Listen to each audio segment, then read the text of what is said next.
Good morning. We are on our way to Devita. I have to get the reading of my my TB test read.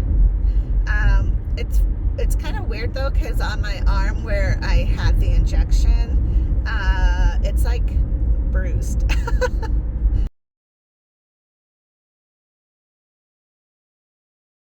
Usual, because I don't know scientifically what happens, but I feel like when you're on dialysis you bruise kind of easily. Sometimes things like that happen, or naturally you can get bruises and be like, where'd that come from, but I think sometimes with dialysis it's kind of more apparent that happens. I don't know what the weather's doing today. It's like we're going to be cloudy and chilly, but also have some sunlight. So I'm thinking it's probably going to rain later on. I did get up early today and did my first exchange at 6 o'clock because I have another doctor's appointment this afternoon, but I have to be there at 1:45, and it's not necessarily close by. So basically, I have to be able to do my exchange at noon instead of 1 or 2. So that meant that I had to get up at 6, or do my first exchange at 6, and then my second exchange will be at 9, sorry. Can't do math right now. So 6, 9, and 12, and then once I get home from the doctor's appointment, I can drain, and then it'll just be an early evening of not having to do my drain so late, so that'll be kind of cool. But I did not eat anything yesterday. I decided to fast, and I feel good, just normal. And I have been watching quite a bit of Dr. Jason Fung on YouTube, and just listening to him, and then other medical people like nutritionists and dietitians, and people who were talking about how diverse our bodies are, and that they're actually seeing improvement in the concepts of that everybody cannot be in the same box, and where one person might be able to eat lots of red meat proteins, other people may not be able to absorb and digest it correctly. And so it was really such a great conversation on YouTube about that, because it was where we're at in dialysis and how we eat is really how everybody else should eat. And in a lot of ways, I did learn that it's important that, of course we listen to our bodies, but then that, how to balance life, stress, sleep, and just our overall well-being of a mental status versus just always looking at the food intake, the calories intake, the, what kind of label are you, vegetarian, vegan, la la la, Oh, and one thing was, one of the vegan representatives was saying that vegan is just not eating animal products, right? But what happened is, instead of encouraging that simplicity in itself, what ended up happening was, of course, it's like, what can we make some money off of? And so they started to create all this extra food that is chemical based, and he's like, it's not even real food, and yet it's marketed as, eat healthy, eat vegan, and he's like, I don't eat that, because it's like, let's just open up this bag of chemicals and eat that instead. And he's like, I think across the board with all the people talking, it was like, don't eat anything in a box or a bag, or something else, and I don't remember what that item was. But that's very true, like we as kidney disease survivors, warriors, should not eat processed foods. And in a sense, everything is processed, because whether or not you're on a farm and then you like butcher your cow, that's a method of process, right? But what they're talking about is adding all these additives into your food that make it preserved. So your preservatives, and that's really, I think, what they're trying to get you away from, is stop eating so many preservative items, because you're preserving the bad things. You're not preserving the good things, and there's so little good things. And I didn't have my pho yesterday. For those who follow me on Facebook, you know that Thursday's my pho day. And what pho is it's like the noodly soup. It's kind of like ramen, but a different type of noodle. It's not, I don't even know what ramen noodle is made of itself. And I have used ramen noodle in a pinch, but I actually buy the rice noodle, or glass noodle, sometimes they call it, clear noodle, in my pho, because it holds up.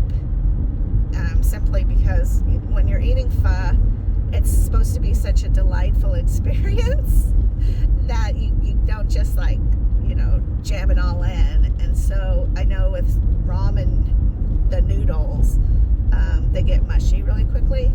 So anyways, but I didn't have pho yesterday. I went ahead and just fasted all day, and then today I believe I'm going to fast too, possibly tomorrow. I just really want to recalibrate myself again, and I realized that I was eating way too late. But that happens, especially when you're with a musician and you're in and out of the bars and the pubs and the grills and the all that kind of thing. You just end up eating, and if you're not dancing your butt off, it's just going to stick with you. And so one of the things that one of the guys said is that he's like, if I could tell people the perfect way to eat, it would be eat between 10 and 4, because mostly people eating after 4 are gobbling down their food to get to the next event, whether it be like for the kids, whether it's for yourself, whether it's whatever case may be. And then the majority, though, don't do anything after that. I mean, even when we go out, if I'm not dancing, I'm just sitting there watching Donnie play, then it doesn't help, because I'm not moving around. And sometimes I'm too tired. And so I was like, yeah, that's so true. I think that's one of the things that I have gotten into a bad habit of, is snacking like late at night. Like sometimes we'll run by QT and just grab a hot dog because we're hungry. And that's not a good thing, because then you go right to sleep and you have that heaviness in you. And the reason I go to QT, though, is because QT has beef hot dogs. And so that's why I always go there. Plus, they're much cleaner than other places. Plus, my kid works there, so, it's all good things for me. But that is a good point, is that the reality of you being so active after 6 o'clock, I think our culture is like, oh, okay, it's time to wind down. Like, you have dinner around 5 or 6, maybe 7. Then you wind down and you hang out because it's 8. Now it's 9. Should we go to bed? What are we doing? Let's just watch a movie. And then there you are sitting with all that stuff inside.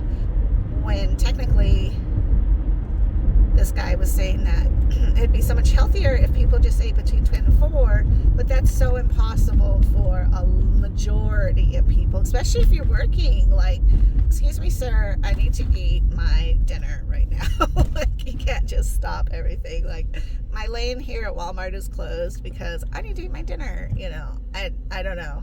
But us on dialysis who are home can certainly participate in something like that. But the disadvantage of that, another, I guess, would say a con, is that I wouldn't be eating dinner with Donnie.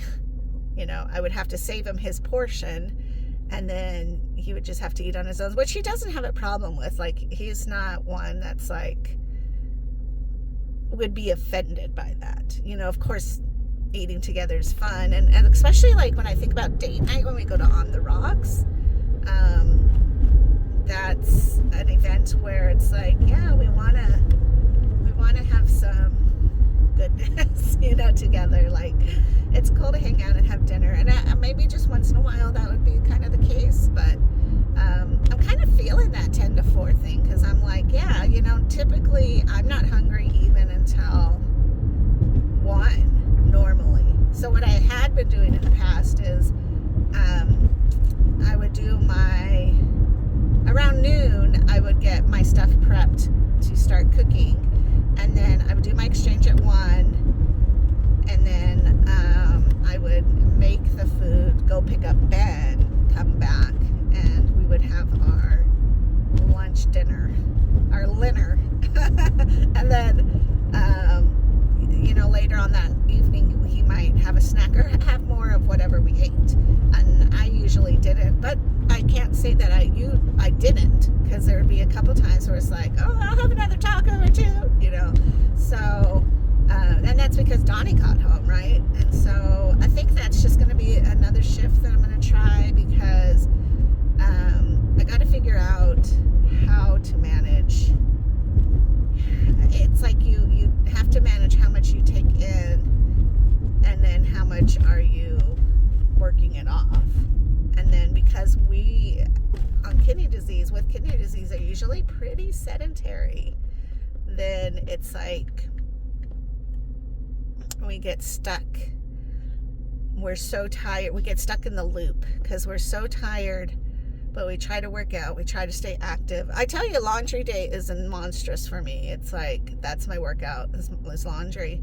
And so then you're hungry and you eat, but then you take a nap and sleep. And then, you know, so it's like this weird cycle. So for myself, I have to figure out, like, what is the best eating cycle? And maybe that means that I just don't eat after 7, which across the board, all of them were pretty much like, don't eat after 7. Like, that's just pretty much, you're not doing nothing usually after that enough to burn off whatever you've eaten. And then another guy was like, switch your lunch to be your biggest meal.